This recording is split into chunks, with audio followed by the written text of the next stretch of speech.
The sun was still high when Sarah stepped out of the grocery store, bags clutched tightly in her hands. The busy street hummed with life, the screech of car brakes and the murmur of pedestrians filling the air. But as she turned the corner, a voice sliced through the noise, sharp, low, and dripping with contempt. "Hey, Blackie," the man called, his voice rising above the sound of traffic. He was leaning against the side of a building, a sneer pulling at the corner of his lips. "You lost or something? Thought you'd stay in your own neighborhood." Sarah froze, her chest tightening as a cold, familiar anger crawled up her spine.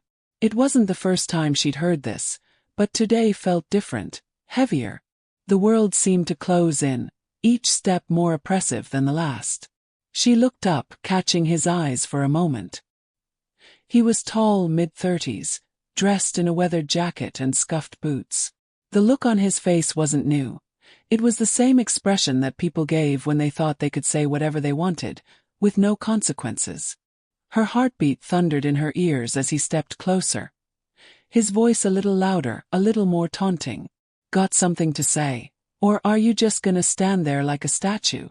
Sarah's fingers tightened around the grocery bags, the plastic cutting into her skin. Every instinct screamed to walk away, to keep her head down, but something inside her refused. She stood taller, a fire igniting deep in her chest. And then, without thinking, she took a step forward. "You don't get to talk to me like that." The sun was still hanging low in the sky, casting a golden glow over the sidewalk as Sarah stepped out of the grocery store, the weight of the plastic bags in her hands grounding her in the moment. It was a typical afternoon. She could already hear the faint hum of the city around her, the distant honking of cars, the clatter of footsteps, the voices of people lost in their own worlds. But then the voice cut through. A single word, loud and unmistakable. "Hey, Blackie." Sarah froze mid-step. Her heart skipped a beat, the bags in her hands suddenly feeling like anchors, pulling her down. She didn't need to look up to know who it was. The voice was unmistakable, a thick, mocking drawl with just enough venom to sting. A man was leaning against the brick wall of the building next to her, his posture casual, like he owned the street. His smirk was the kind that made Sarah's skin crawl, a combination of arrogance and superiority that she knew all too well. His eyes narrowed as he took a step closer. "You lost or something," he taunted, taking another lazy step forward. "Thought you'd stay in your own neighborhood." Sarah's stomach turned, a familiar ache settling deep in her chest. The words hung in the air, dense and suffocating. She didn't have to turn around to know that a few bystanders had already slowed down, eyes darting in her direction, either out of curiosity or fear. The subtle judgment she could feel radiating from them made her skin prickle. A tightness spread across her shoulders. She wasn't going to let him get away with it this time. Not today. Her fingers gripped the grocery bags, the thin plastic cutting into her palms. Her breath hitched slightly, but she didn't move. She refused to move. She stood there, facing forward, shoulders squared, staring straight ahead at the street. The man took another step, his voice growing louder, more taunting. "Got something to say? Or are you just gonna stand there like a statue?" She could feel his eyes boring into the back of her head, could feel the weight of his words like a brick pressing against her spine. This wasn't new, far from it, but something about today made her blood boil. Maybe it was the way his sneer grew wider, more smug, more assured. Maybe it was the familiarity of the insult. Maybe it was that she had been told too many times to just let it slide, to ignore it, to keep walking. Her breath steadied, and Sarah took a moment to still herself. She wasn't going to flinch. Not this time. A spark of defiance ignited inside her, a fire she hadn't allowed herself to feel in years. It was a slow burn, starting in her chest and moving outward. She wasn't going to play the victim anymore. She wasn't going to walk away in silence. With a deep breath, Sarah turned slowly, meeting his eyes. He hadn't expected it. There was a flicker of surprise before the arrogance returned, the cocky grin still on his face, but now it was tinged with confusion. She stepped forward just a little, close enough for him to hear her, close enough for him to understand. You don't get to talk to me like that, she said, her voice calm but steady, unwavering. It wasn't loud. It didn't need to be. It was simple and direct, but the words landed like a punch. For a second the man faltered. He blinked, his smirk fading just enough to reveal a crack in his confidence. But it didn't last. He straightened, his chest puffing up and his jaw clenched. Oh yeah, he scoffed, crossing his arms over his chest. And what are you gonna do about it, huh? Sarah's eyes never left his. She wasn't going to let him off the hook with a laugh or a dismissal. The way he had spoken to her, like she didn't matter, like she wasn't even human. No, she wasn't going to let it slide. Not this time. But before she could speak again, a voice interrupted. Is everything okay here? A woman had stepped up from the crowd, her voice soft but firm. She was wearing a work uniform, probably heading home from her shift, her expression unreadable but clearly concerned. Sarah didn't know her, but the woman's presence felt like an anchor, a lifeline. The man hesitated, a flicker of hesitation crossing his face. For just a moment, he looked less sure of himself. Mind your business, he snapped, but there was less conviction in his voice this time. The woman didn't back down. She held her ground, her eyes never leaving his. Sarah could see her shoulders tense, and she could feel the subtle shift in the air. This wasn't just about her anymore. It was about the collective silence, the quiet acceptance of these kinds of insults. But the man, unwilling to back down, shot them both one last look before muttering under his breath, "Bunch of weaklings."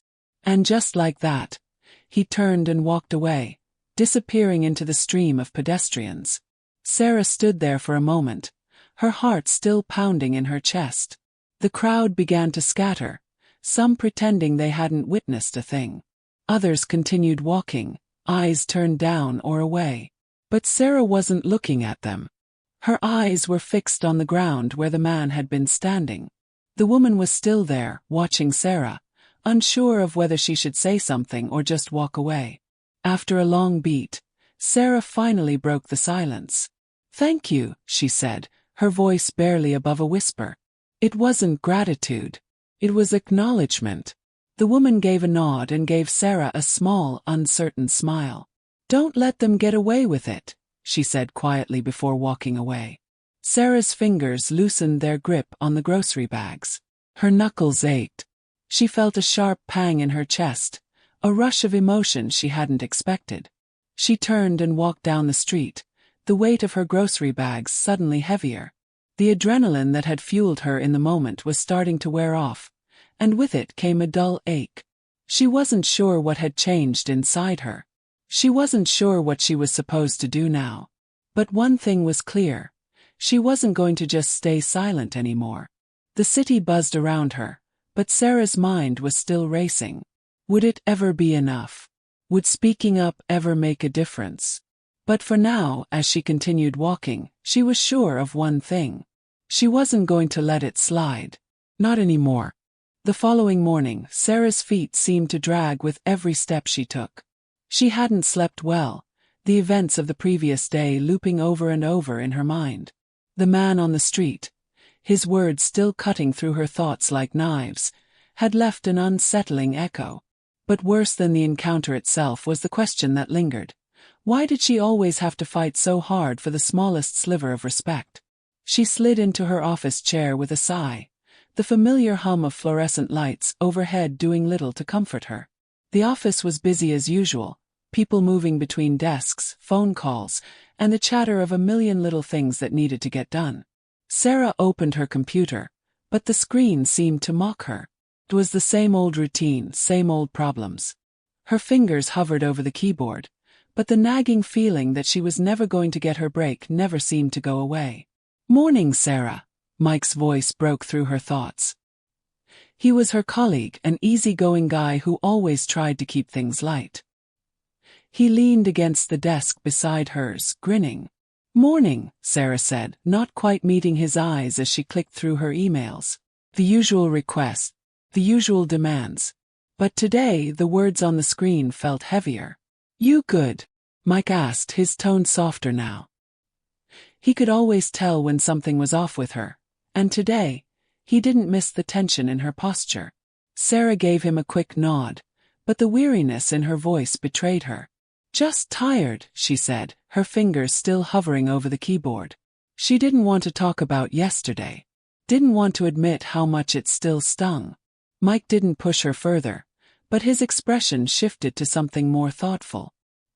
He knew Sarah had been through more than her fair share of shit, especially in the office. She was constantly passed over for promotions, despite being one of the most qualified people on the team. Her contributions were often brushed aside or ignored altogether, and it always seemed like her ideas didn't hold the same weight as her colleagues. But today he noticed something else, a cold edge in her eyes that he hadn't seen before. "Can we talk after the meeting?" he asked, his voice quieter now, a little more serious. "Yeah, sure," Sarah said. Her tone was neutral, but she wasn't sure she was ready for a deep conversation. She wasn't sure she was ready for anything today. The meeting began just after 10 a.m., and Sarah took her usual seat near the back. She had grown used to being in the background, always the one taking notes or summarizing points while others got the credit. She wasn't surprised when her boss, Mr. Collins, called on her last, as usual. He was a man who always seemed to overlook her, whether intentionally or not, and today was no different. "So, Sarah," he said, glancing at her with a slight frown, "what's the update on the Johnson project?" She straightened up in her chair, ready to present her progress. She had worked tirelessly the past week, gathering data, organizing information, and coordinating with various departments. But as she spoke, she could feel the invisible wall between her and the others. The glazed-over expressions, the lack of eye contact, the way the rest of the room barely acknowledged her words.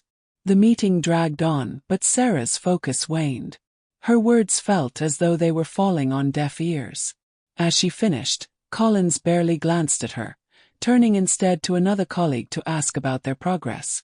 "Thanks, Sarah," he muttered without meeting her eyes. Mike caught her eye, but she quickly looked away, unsure if she wanted his sympathy. Her chest tightened. It wasn't just her boss. This was the reality of her work life. A constant battle to prove she deserved the recognition everyone else seemed to get so easily. As the meeting wrapped up, she grabbed her papers, ready to escape the room and find a corner to nurse her frustration. But just before she could leave, Collins called out to her. "Hey, Sarah," he said, his tone indifferent. "Make sure you get the budget report by the end of the day. We need it for the upcoming meeting." Sarah nodded, though a part of her wanted to snap back. She had done more than her fair share already, and yet, it felt like she was always the last one to be noticed. She could feel the heat of Mike's stare as he followed her out into the hallway. He wasn't one to hold back, and Sarah knew he was dying to say something. "Hey, Sarah, But before he could finish, she cut him off. "It's fine, Mike," she said flatly. "It's just another day." "Another day of them ignoring you, you mean?" Mike muttered under his breath, more to himself than to her. "You've got every right to be pissed, you know." Sarah turned to face him, her heart racing. She knew what he meant. Everyone knew it, but no one said it. She wasn't paranoid. She wasn't imagining things. They were treating her like she didn't matter, and it hurt. But hearing Mike's words, the acknowledgement, the reality of it, made something inside her stir. She pushed it down. "It doesn't matter," she replied, her voice low. "It's the way things are." Mike sighed, his expression softening. "That's bullshit, Sarah. You know it, I know it." Sarah looked up at him, her eyes sharp. "And what are you going to do about it?" she asked, her words sharp, but not entirely hostile. "You gonna help me?" He hesitated, his mouth opening and closing. "I don't know. I just—" "Exactly," Sarah cut in, her gaze hardening. "Nobody knows. Just easier to stay silent. To let it happen." She turned to leave, the weight of his unsaid words lingering in the air. As she sat back at her desk, the familiar ache in her chest grew. She didn't need Mike to tell her she was right. She knew it. She knew what silence did, how it crushed people like her under the weight of indifference. But today was different. Yesterday had changed something in her. She wasn't going to let it slide. Not anymore. As she stared at her computer screen, Sarah realized that she was ready. Ready to take a stand. Not just against the man on the street, but against the systemic issues that had held her back for so long. Ready to demand what was hers. It was time to stop accepting the status quo. The weight of Sarah's decision sat heavy on her shoulders as she walked into work the following day. It wasn't just the constant microaggressions, the dismissals, the offhand comments that bothered her anymore. It was the way it was always the same, the way nothing ever changed. The silence of the bystanders, the people who saw it happen and turned away. There was more of that than there was action. Mike had asked her if she'd be okay with speaking up, but Sarah had told him it wasn't worth it. But she knew better now. Staying quiet was only feeding into the cycle. She needed to take control of her story. She had to. That morning, as Sarah sat at her desk, typing away at the latest report, her thoughts kept drifting back to yesterday. The day before had felt like a tiny battle won in an ongoing war, but today it felt small. And more isolating. She wasn't sure what she expected when she walked into the break room for coffee. Maybe a moment of quiet camaraderie, a shared look of understanding. But what she found was Tina, her closest friend at work, scrolling through her phone. Tina glanced up, her face lighting up in a quick smile. "Hey Sarah, how's it going?" "Fine," Sarah muttered, though the word felt hollow. She grabbed a mug from the counter and poured herself coffee, her hands cold despite the warmth of the liquid. Tina followed her to the small table, pulling out a chair, but Sarah stayed standing, leaning against the counter instead. "You still thinking about that stuff yesterday?" Tina asked, her voice gentle but filled with concern. "Yeah," Sarah said. "It's hard not to. I've been trying to figure out what comes next." Tina nodded, and for a second, there was a flicker of something understanding in her eyes. "I get it. It's exhausting." Sarah swallowed her frustration. "Exhausting doesn't even begin to cover it," she said. "It's like no one even notices. It's always the same thing. The microaggressions. The way they pretend it's not happening." Tina shifted in her seat, biting her lip. "It's not like I don't notice, Sarah.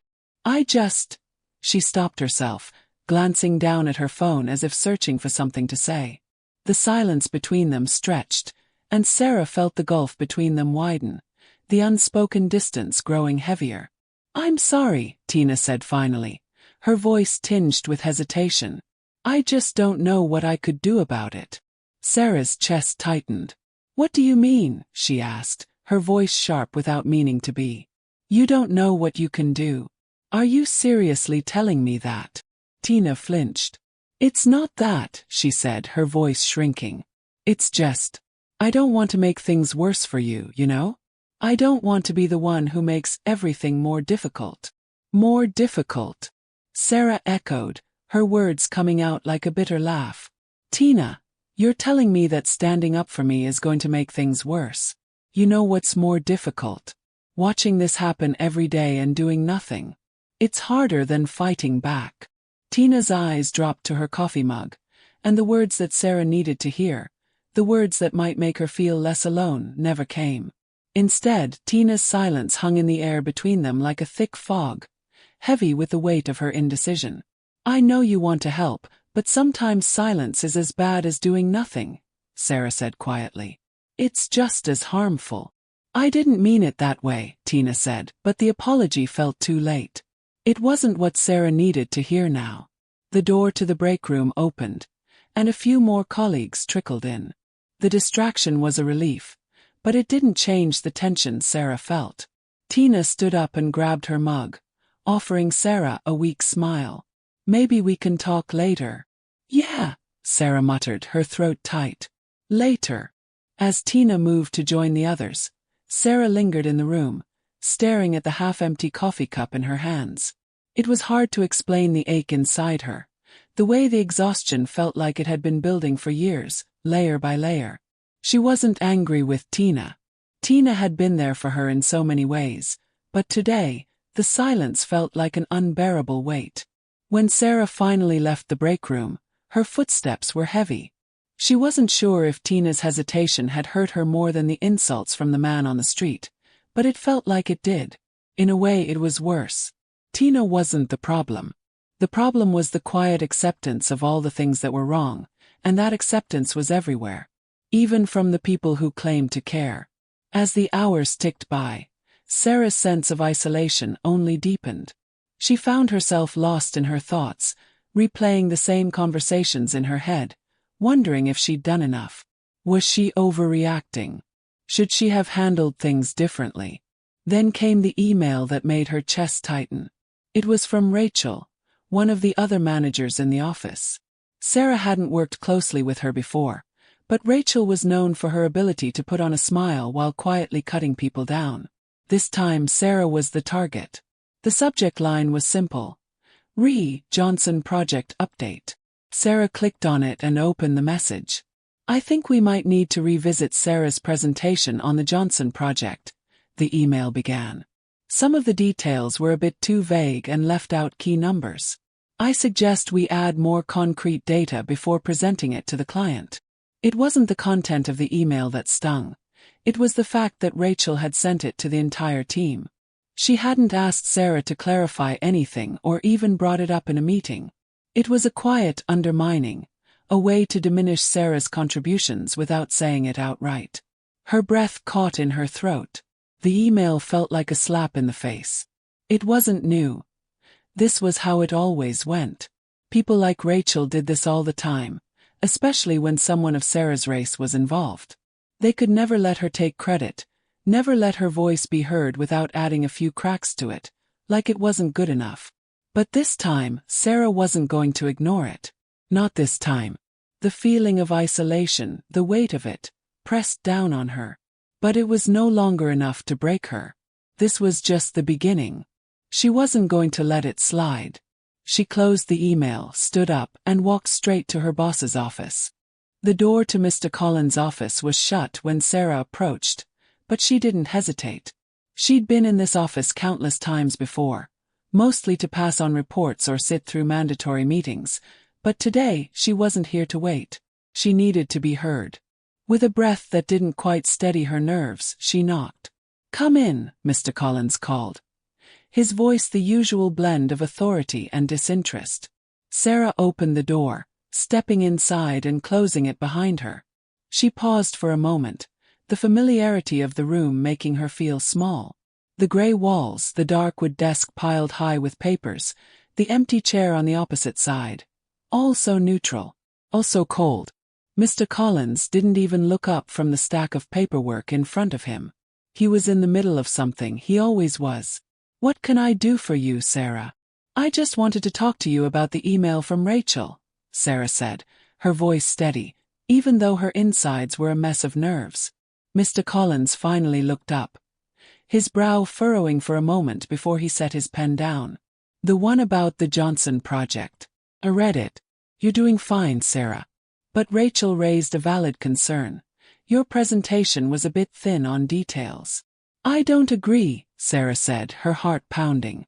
She wasn't sure why she was suddenly so determined, but the words felt right. "Rachel didn't come to me first. She sent that email to the whole team, undermining my work. It's not just about the project details. It's about the way she's dismissed everything I've done."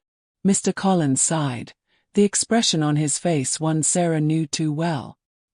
He wasn't angry, but he wasn't willing to listen either. "Sarah, I know it's frustrating. But sometimes we all get critiques.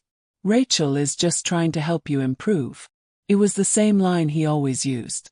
We all get critiques. As if it was the same for everyone. As if she wasn't constantly fighting for respect in a room where her presence felt like an afterthought. She swallowed the bitter taste in her mouth and leaned in a little closer, refusing to back down. "Critique is fine," she said. "But this isn't just critique. This is undermining.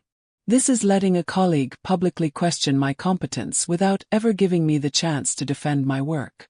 You know, this isn't just about this project. It's about how I'm treated every day here. How I'm constantly overlooked and dismissed." Mr. Collins' eyes narrowed, a flicker of irritation crossing his face. I'm not sure where this is coming from, Sarah. I've never seen you as overlooked. You've had opportunities here. I've had opportunities, yes. But they've always been second-rate opportunities, Mr. Collins, Sarah said, her voice sharper than she intended. How many times have I been passed over for promotions in favor of people who have less experience? How many times have I been given the smaller projects or ignored when I speak up? Mr. Collins shifted in his chair, clearly uncomfortable with the direction of the conversation. I'm sure that's not intentional, Sarah.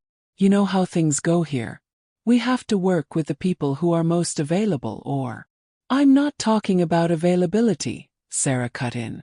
I'm talking about the fact that I have to work twice as hard to get half the recognition. I've had to prove myself over and over again, while others are given the benefit of the doubt. She could see him trying to calculate his response, shifting uncomfortably as if deciding whether to shut her down or pretend to listen. It was clear she was hitting a nerve, but she couldn't stop now. This was bigger than a single email.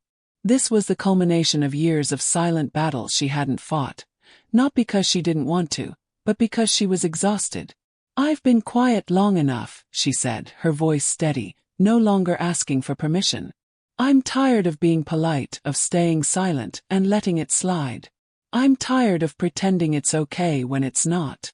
Mr. Collins shifted in his chair, glancing at the door as if contemplating whether to dismiss her or engage. But he seemed to realize that the conversation wasn't going to be over quickly. I understand that you're frustrated, Sarah. But you need to calm down. This kind of thing doesn't get solved by letting it slide, right?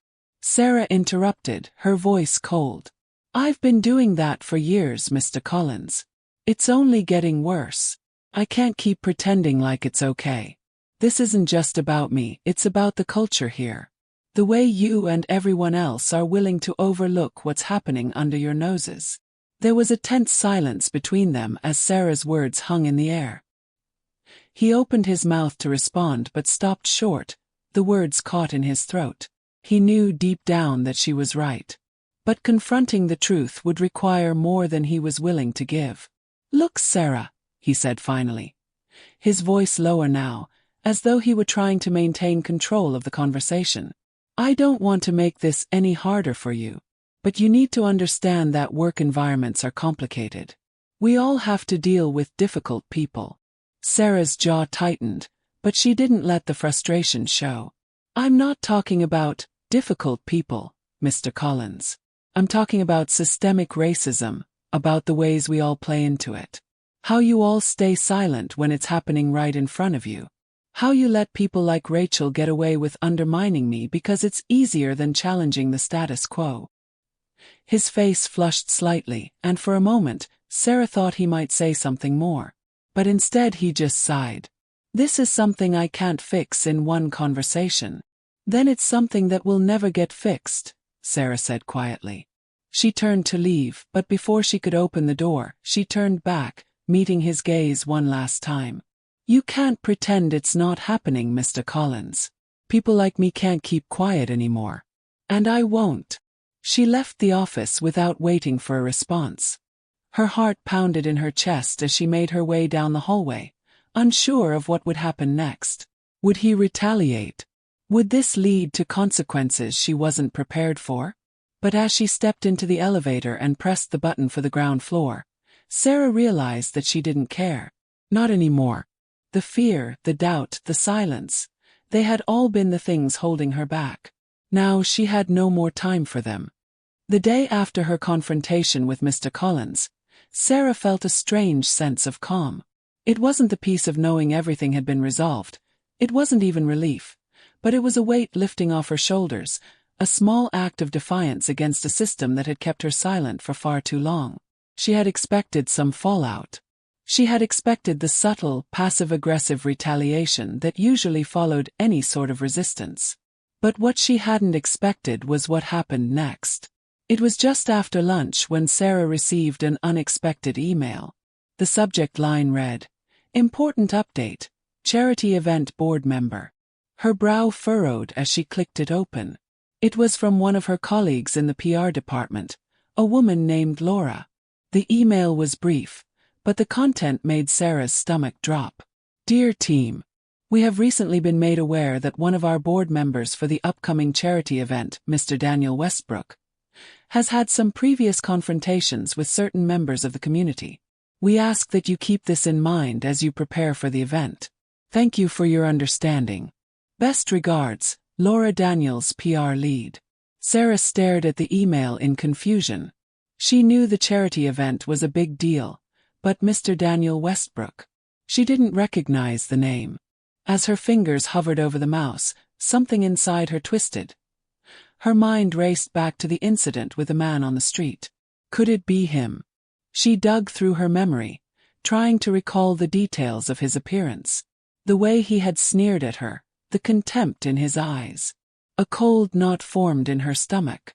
There was a chance, no, she knew it was him. Her fingers trembled as she typed his name into the search bar. It didn't take long before an image popped up on the screen. A man in his mid-30s wearing a navy blazer, smiling confidently in a photo with a group of well-dressed individuals. Daniel Westbrook, board member for a local charity, business owner, and, from the look of it, a man who knew how to play the system. She clicked through the links, her mind racing with the connections. There was no doubt in her mind now. The man who had taunted her on the street was the same one with a seat at the table of local power. He was a part of the very system she was fighting against. Her heart pounded in her chest, a cocktail of rage and disbelief settling into her veins. This wasn't just a random encounter. This was the face of the problem she had been confronting. And now, somehow, he was in her professional world too. Her mind made the connection quickly. This wasn't just about the streets. This wasn't just about being a victim of one man's hate. This was about the institutions that allowed men like him to thrive. The connections, the networks, they all protected each other. No one cared about the people beneath them. And Sarah was tired of being invisible, tired of pretending like it wasn't happening. But she couldn't let him get away with it. Not like this. She shot off a quick email to Mike, hoping he was free for a coffee break. She needed someone to talk to, someone who might understand. Within minutes, he replied. Sure, meet you at 3. I'm on break then. She sighed in relief and grabbed her things, heading down to the coffee shop across the street. The moment she walked in, Mike waved from a corner booth, his easy smile doing little to ease the tightness in Sarah's chest. As she sat down across from him, he didn't waste any time. So, what's on your mind? He asked, his voice casual but attentive. Sarah didn't beat around the bush. You know that guy from yesterday? The one who taunted you on the street? Mike interrupted, his expression already darkening. He'd heard about the incident and was clearly still upset about it. Yeah, him, Sarah said. His name is Daniel Westbrook. He's a board member for a local charity we're working with. He's part of the team for the charity event. Mike stared at her, his brows furrowed in disbelief. No way, he said, shaking his head. You've got to be kidding me. That's wild. Sarah's jaw clenched. It gets worse. He's been sitting at the same tables as the people who make decisions about our work. He has power. And he's a racist. Mike leaned forward, his eyes narrowing. So, what are you going to do about it? I don't know yet, Sarah said, her voice tight with frustration. But I'm not going to let it slide. This isn't just about what he did to me yesterday. It's about how these people get to hold power and hide behind it. It's about the way they protect each other, the way they think they're untouchable. Mike's face softened. You're right. They are untouchable. But that doesn't mean you can't shake things up. She paused, staring at the half-empty cup of coffee in front of her. I want to confront him. But I don't want to do it alone. I need backup. This is bigger than just one guy being an asshole. Mike's eyes narrowed, the wheels turning in his head. Okay, he said after a beat. I'm in. What's the plan? Sarah felt a rush of gratitude flood through her. For the first time in a while, she didn't feel like she was fighting alone. She wasn't just up against Daniel Westbrook or her colleagues who turned a blind eye. She was taking a stand against a system that perpetuated this behavior. She nodded, feeling a renewed sense of purpose. First, we need to make sure this isn't just about him. We need to bring attention to the bigger picture. The way these people are protected. The way they get to keep their seats at the table. Mike gave her a reassuring smile. I've got your back. Let's do this. The following days passed in a blur of planning and subtle tension. Sarah knew that confronting Daniel Westbrook was the right thing to do, but every step toward that moment felt like a weight settling deeper into her chest. She'd never been one for public confrontation, especially not in a space where she could lose everything she had worked for. But she was tired of letting it all slide. Tired of watching the system protect men like him while she and people like her continued to suffer in silence. She met Mike again, this time at his apartment, a small, cluttered space that smelled faintly of takeout and coffee. They spread out papers and notes on the coffee table, a plan taking shape between them. They needed evidence, something concrete that would force people to see the truth. It couldn't just be about her word against his. No, they needed to expose the wider network, the way racism had been embedded in the system for years. So, we've got to start with the charity event, Mike said, pointing to a stack of papers. That's where he's most vulnerable. If we can dig up some dirt, anything that connects him to shady practices, it might be our in. Sarah nodded. She'd spent hours digging through articles, social media profiles, and public records. There had to be something she could use. Something that connected Westbrook's public persona with his private prejudices. She hadn't found much yet, just the occasional vague reference to his business dealings. But she wasn't going to stop until she had the truth in her hands. Let's take this one step at a time, Sarah said, her voice steady despite the mounting pressure. We need to be strategic. If we go in guns blazing, it'll blow up in our faces. We need to find the cracks in his armor. Not just attack blindly. Mike leaned back, rubbing his temples. I hear you. But there's something else you should know. Sarah raised an eyebrow, her curiosity piqued. What's that? Mike hesitated for a moment, then exhaled. Some of your colleagues, Tina specifically, are starting to talk. There's been a shift in the office, and some of them are worried about the fallout from you speaking up. Her stomach tightened. What are they saying? They're scared, Sarah. They don't want to get caught in the crossfire of your fight. They're all nodding their heads when you're around, but when it comes to actually taking action, they're backing off. Tina. She's torn. Sarah's chest tightened at the thought of Tina, her closest friend at work. She had known there was hesitation, but hearing it from Mike's mouth made it real. The silence, the avoidance, it wasn't just about inaction. It was fear. And it was everywhere. Sarah had always known that speaking out came with consequences, but seeing the people she thought were on her side retreat into their corners made the weight of it all feel heavier than ever. That's not good, Sarah said, her voice a little softer now. I don't want to burn bridges, but I also can't be afraid to do what's right. Mike looked at her with a mix of sympathy and resolve. I get it, Sarah.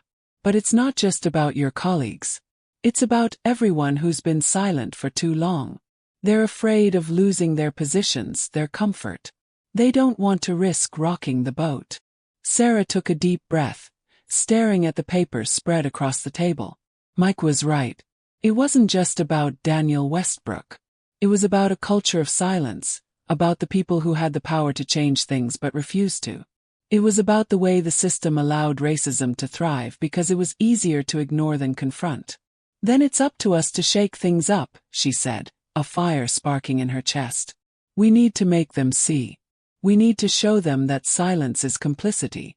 If we don't stand up now, nothing will ever change. Mike nodded, his eyes focused and determined. You're right.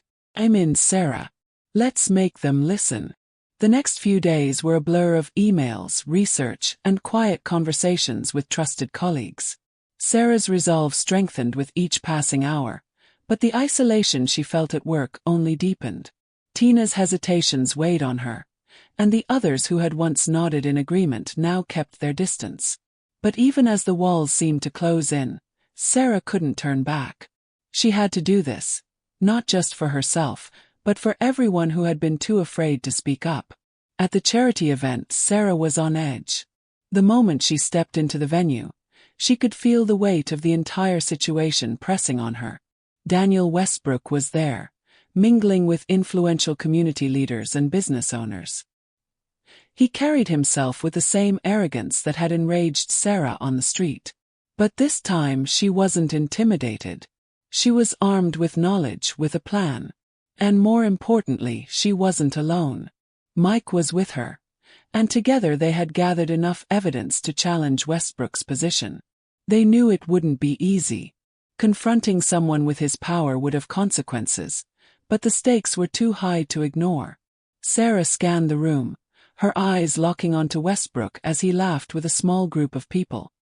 His casual demeanor made her blood boil. He was used to this place, these people, this power. He was comfortable, untouchable. But Sarah knew one thing. The moment of reckoning was coming. She wasn't going to let him get away with it. She wasn't going to let anyone else get away with it either. As she walked toward him, she could feel her pulse quicken. She was ready. She had no more time to waste. It was time to confront the system, to expose the truth. And with that, she took a step forward, determined not to back down. The gala was everything Sarah had expected. An extravagant affair with expensive suits, flowing champagne, and polished smiles.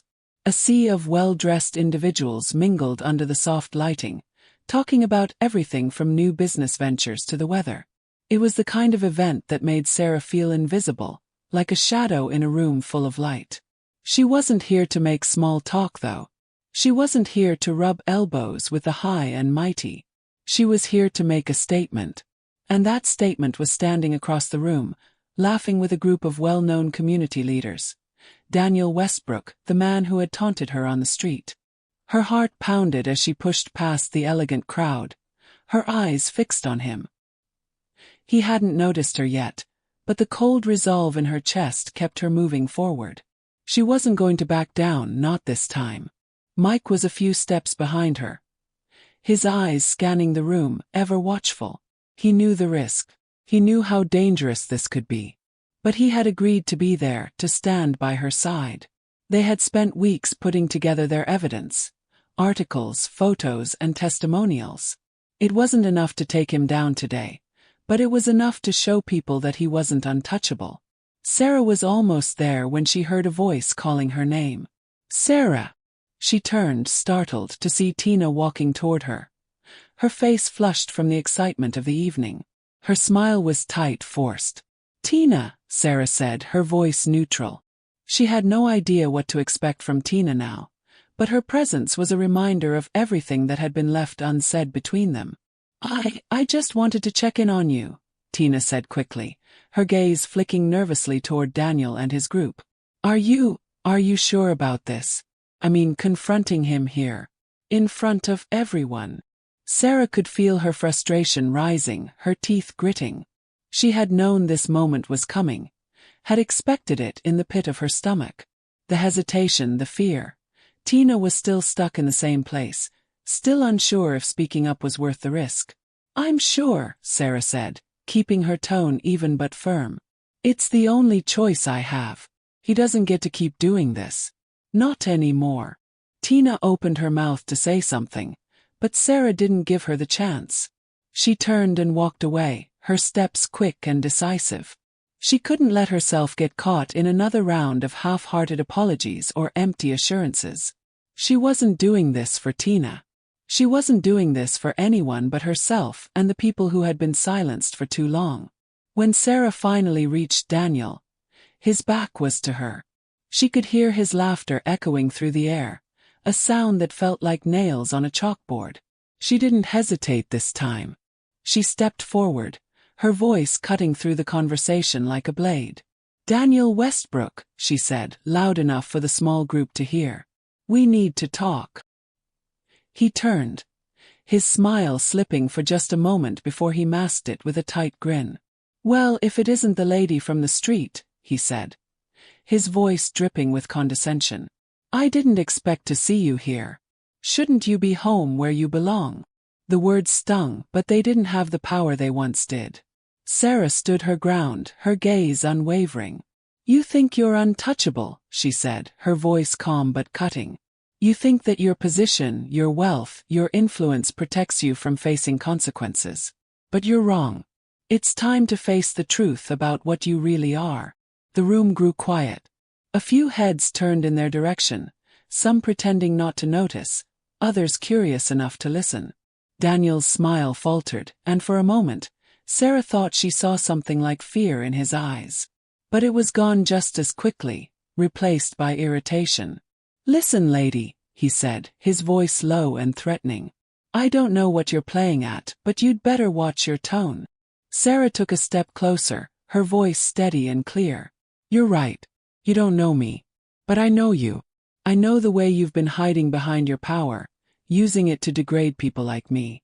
And I'm not going to let it slide. Not anymore. Not when you think you can get away with everything just because you have money and influence. A murmur spread through the crowd as people started to realize what was happening. Sarah could feel the weight of their eyes on her, some of them filled with discomfort, others with judgment. It didn't matter. She wasn't doing this for them. She wasn't doing this for anyone but herself.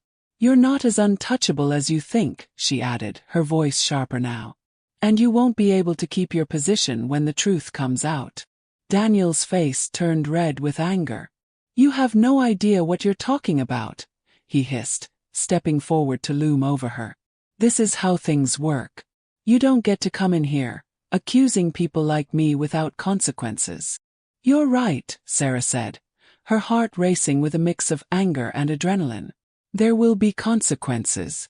I'm not just going to stand here and let you get away with it. The room fell completely silent, the tension thick enough to cut with a knife.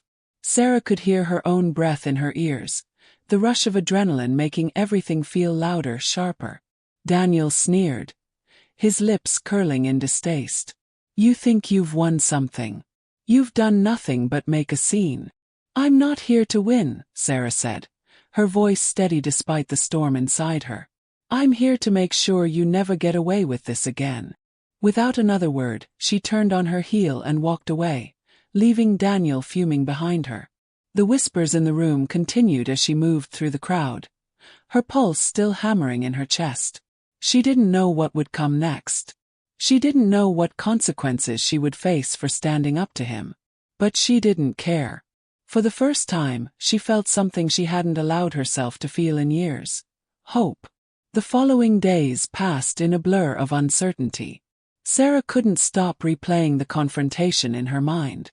The way Daniel's eyes had narrowed with fury. The awkward silence in the room as she spoke up, calling out the system that protected him. For a moment, she had felt untouchable, powerful. But that power came at a price she wasn't entirely ready to pay.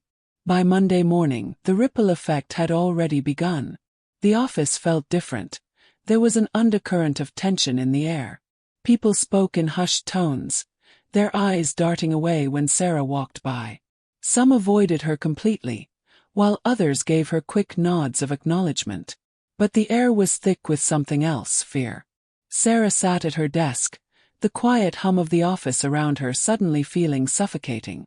She kept her head down, eyes focused on the spreadsheet in front of her, but her thoughts were miles away. A sharp ping from her inbox broke the silence, and Sarah froze. It was a message from HR, the subject line simply reading, "Request for a meeting, immediate attention." Her heart dropped into her stomach. She knew what this was about. The aftermath of her confrontation with Daniel was here, and she was being called in to account for it. She didn't know what kind of consequences she was facing, whether it would be an official reprimand, a suspension, or something worse. But one thing was clear. This was the moment that would define everything. She took a deep breath and clicked open the email. Dear Sarah, we request that you come to HR for a meeting at your earliest convenience to discuss the recent events surrounding your involvement in the charity event. Please come by this afternoon at 2 p.m. She stared at the screen for a long moment, the words blurring as her mind raced. The meeting wasn't a surprise, But that didn't make it any less terrifying. She had spoken out, made herself a target, and now she had to deal with the fallout. At 2 p.m., Sarah made her way to the HR office. She felt like a prisoner walking to her own trial, the weight of every step pulling her down. The door to HR was closed when she arrived, but she didn't knock. She walked straight in, her head held high. There was no turning back now. Inside, the room was sterile and cold, as HR offices always were. A long table stretched across the room, with 2 chairs positioned opposite each other. On the other side of the table sat Joan, the HR manager, and Mr. Collins. Both of them looked up when Sarah entered, their faces tight with a professionalism they both wore like armor. "Please take a seat, Sarah," Joan said, her voice calm but distant. Sarah lowered herself into the chair, her hands gripping the armrests as she sat down. The tension in the air was palpable. She could feel the weight of their judgment before a single word was spoken. "Sarah," Mr. Collins began, his voice a little too smooth, "we're here to discuss your actions at the charity event on Friday night. Specifically, your confrontation with Mr. Westbrook." Sarah's pulse quickened, but she refused to let the anxiety show. She had known this moment was coming. She had known there would be consequences. But she couldn't bring herself to regret what she had done. "I stand by what I said," she replied, her voice steady. "Mr. Westbrook's behavior is unacceptable, and the fact that he holds a position of power in this community is even more troubling. He uses that power to demean people like me, and I'm not going to let him do it anymore." Mr. Collins exchanged a glance with Joan, but neither of them said anything for a moment. It was clear they hadn't expected Sarah to speak so openly. "I understand that you feel strongly about this, Sarah," Joan said, her tone softening just a fraction. "But we must remind you that your actions have consequences. Publicly accusing Mr. Westbrook in front of his peers has put the company in a difficult position. We've received complaints about your behavior, and there are concerns about the professional tone you set." Sarah's throat tightened, but she forced herself to remain calm. She knew exactly what they were doing. They weren't concerned about the truth. They were concerned about their own image, their own reputations. They couldn't afford to let someone like her shake the foundation of their carefully constructed world. "Concerned about my behavior," Sarah repeated, a bitter laugh escaping her lips. "Or are you concerned about the way this makes you look? Because if it's the first, then maybe we should talk about the behavior of a man who thinks it's okay to belittle people like me in public. But if it's the second, then I guess I'm sorry for making things uncomfortable for you." There was a beat of silence. Mr. Collins' lips pressed into a thin line, his eyes narrowing at her words. "Sarah, this isn't about what's comfortable or not. It's about professionalism. Your actions have put the company at risk." "Not the company," Sarah shot back. "Mr. Westbrook has put the company at risk. He's the one who's creating a toxic environment. And the fact that you're more worried about your own image than about addressing his behavior tells me everything I need to know about this place." Mr. Collins inhaled sharply, his temper flaring for the first time in their conversation. "You're walking a dangerous line, Sarah. You need to understand the risks you've created for yourself. This kind of insubordination, this public display, could cost you." For the first time since walking into the room, Sarah felt a flicker of doubt. But only for a moment. The fire inside her refused to let her shrink back. She was already in too deep. She couldn't go back now. "Then I'll take whatever consequences come my way," Sarah said quietly, her voice firm. "Because if it means exposing the truth, if it means standing up for what's right, then I'll deal with the fallout. But I won't back down." Joan exchanged a glance with Mr. Collins, but neither of them said anything. The silence stretched between them, heavy and suffocating. After a long pause, Mr. Collins finally spoke. "We'll have to look into this further," he said, his voice clipped. "But we'll be in touch, Sarah." Sarah stood up, not bothering to look at them again. She was done being part of their game. As she walked out of the office, her mind was already working, planning the next move. The wheels had been set in motion, and there was no stopping them now. She wasn't going to be silenced again. The days that followed the meeting with HR were the hardest Sarah had faced in a long time. The ripple effect of her confrontation with Daniel Westbrook continued to spread, but not in the way she had hoped. At work, her colleagues kept their distance, some offering weak smiles, others pretending nothing had happened. There were no more casual coffee breaks with Tina, no quick chats at the printer. The space between them felt like an ocean, and Sarah could feel it pulling her under. The phone calls, the emails, everything seemed to pile up. There was no escaping the quiet whispers, the sideways glances that followed her through the hallways. Sarah had thought that standing up for what was right would bring a sense of empowerment, but instead it felt like she was walking a tightrope, one small misstep away from losing everything. That afternoon, her phone buzzed with an email. It was from Tina. "Sarah, I've been thinking a lot about what happened and I wanted to check in. I know this isn't easy for you and it's definitely not easy for me, but I want you to know I'm still your friend. I don't know how to help without risking my job. I hope you understand." Tina's words felt like a gut punch. Sarah didn't need sympathy. She didn't need someone to tell her they understood but weren't willing to act. She needed someone to stand with her, to speak out against what was wrong. Instead, she had been left standing alone, fighting a battle against a system that was designed to crush her. She sat at her desk, staring at the email, trying to reconcile her feelings. She wanted to reach out to make things right. But how could she, when the cost of speaking up was already so high? How could she go back to pretending that everything was okay when it wasn't? Her phone buzzed again, this time with a message from Mike. "Hey, how are you holding up? I know this has been rough, but I just wanted to say that I'm proud of you. What you did took guts. Don't let them make you doubt that." She smiled, a small, bittersweet smile. At least Mike had her back. But even his words didn't make the weight on her chest any lighter. The loneliness of it all, the isolation, it was becoming suffocating. That evening, she found herself staring at the city skyline from her apartment window. The lights of the buildings flickered in the distance, like tiny beacons in the dark, but they didn't bring her comfort. She didn't feel like she was moving forward.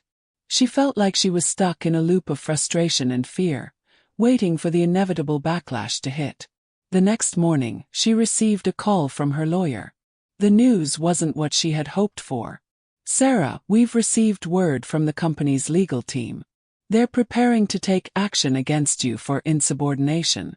They claim that your actions at the charity event have damaged the company's reputation. They're also bringing up your outbursts in the HR meeting," the lawyer said, his voice grim. Sarah leaned back in her chair, trying to process the news. The weight of everything she had done was starting to crush her. She had known that speaking out would have consequences, but she hadn't expected them to come so swiftly, so powerfully. "Are they going to fire me?" Sarah asked, her voice tight. "It's not clear yet, but it's definitely a possibility," the lawyer replied. "We can fight it, but it's going to take time and resources. And in the meantime, the pressure from the company will only grow." Sarah felt her chest tighten. She wasn't sure how much longer she could keep going. She had fought for what was right, but at what cost?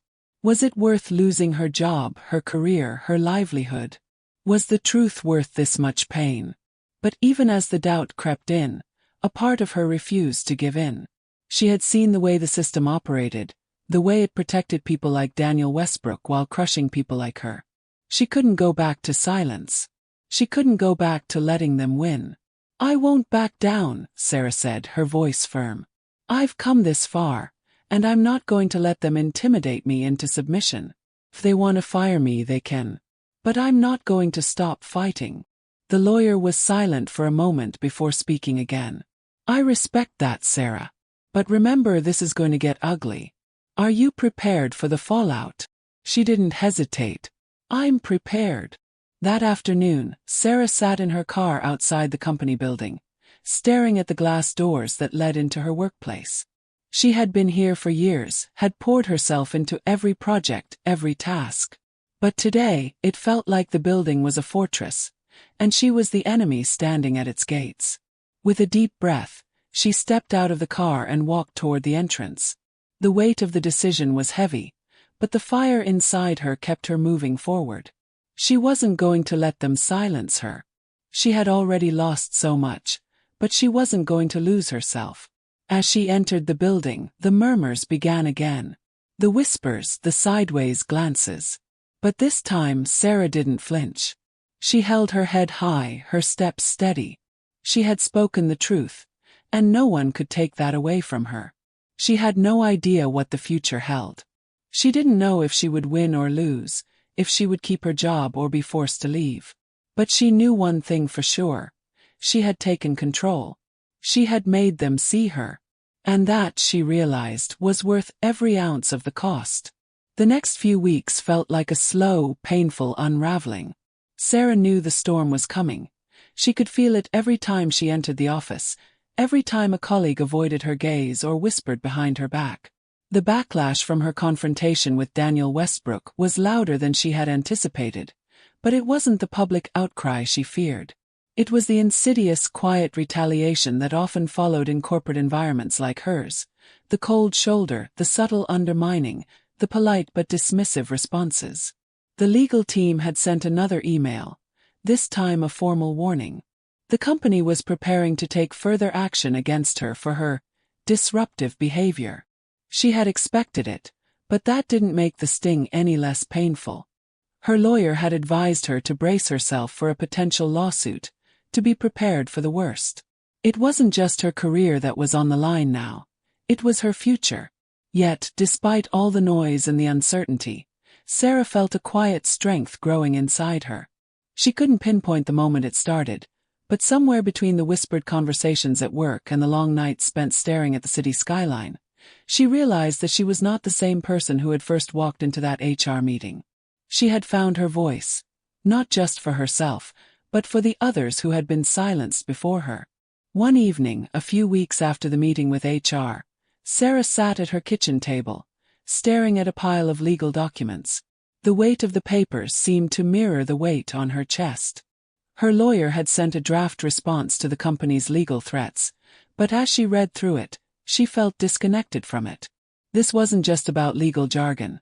It was about a deeper fight, a fight for dignity, for her voice to be heard, for the system to acknowledge the harm it perpetuated. The doorbell rang, pulling her from her thoughts. She stood up, surprised to see Mike standing at her doorstep. He had been her rock through all of this, her unwavering ally. He didn't hesitate when he saw her, didn't try to sugarcoat the situation. He had been honest with her, even when the truth was hard to hear. But right now, he wore an expression of quiet determination. "Hey," he said, giving her a small smile as she opened the door. "Mind if I come in?" Sarah stepped aside to let him in, and they sat down at the kitchen table together. Mike didn't waste time with pleasantries. "You're not giving up, are you?" he asked, his voice gentle but firm. She shook her head slowly. "I don't think I have a choice anymore. If I back down now, if I let them win, it means nothing will change. It'll just keep happening, quietly behind the scenes, and people like me will keep being invisible." Mike leaned back in his chair, watching her closely. "And you're okay with the cost? With all of this?" He gestured to the legal documents, the silence that surrounded her at work, the emotional toll she had endured. "I'm not okay with it," Sarah said, her voice tight. "But I'm okay with fighting. I've already lost so much by staying quiet. I've lost my peace, my dignity, my voice. I can't keep pretending it's not happening. I won't." Mike nodded, his gaze unwavering. "You know you're not alone, right?" For a moment, Sarah just stared at him, her emotions too tangled to articulate. He was right. She wasn't alone. There were people who supported her, even if it didn't always feel like it. There were people who saw the injustice and were willing to stand beside her, even if they couldn't do it publicly. "I know," she said, her voice softening. "But sometimes it feels like I'm fighting everyone. Even the people I thought would be by my side. Maybe they're just scared," Mike said quietly. "Maybe they don't know how to fight the way you do. But that doesn't make your fight any less important." Sarah sat in silence for a moment, her eyes on the documents in front of her.